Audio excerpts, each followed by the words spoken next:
বন্ধুরা, আজকে আমি পাকা কলা দিয়ে পুডিং করে দেখাবো, সাথে থাকো। কলাটাকে খোসা ছাড়িয়ে নিয়ে স্ম্যাশ করে নিতে হবে ভালো করে। এই কলাগুলো মিক্সিতে দিয়ে দিলাম স্ম্যাশ করে। দুটো ডিম ফাটিয়ে দিলাম, চিনি দিয়ে মিক্স করব। দুধ দিয়ে এটাকে ভালো করে ফেটিয়ে যেতে হবে। একটু ভ্যানিলা এসেন্স দিয়ে দিলাম এর মধ্যে। ভালো করে এটাকে বিট করে নিতে হবে। একটা কড়াইটা গরম করে নিয়েছি। এবার চিনি দিলাম 2 চামচ মতো। এটাকে লাল হতে দিতে হবে। এটা ক্যারামেল করছি। এই যে চিনিটা আস্তে আস্তে লালচে রং ধরে গেলে এটা যে পাত্রের মধ্যে পুডিংটা করব ওর মধ্যে ঢেলে দেবো। এই যে পাত্রের মধ্যে ওই চিনির ক্যারামেলটা ঢেলে দেওয়া হচ্ছে। এই যে দুধটা ঢেলে দিচ্ছি এর ভেতরে।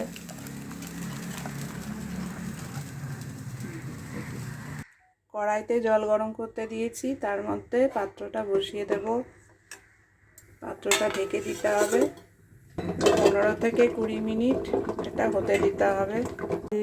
আমার পুডিং ঠান্ডা করে ফ্রিজে রেখে দিয়েছিলাম।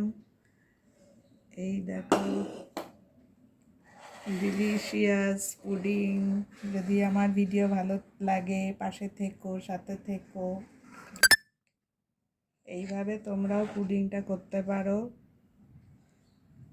সাথে থেকো, পাশে থেকো। Thank you.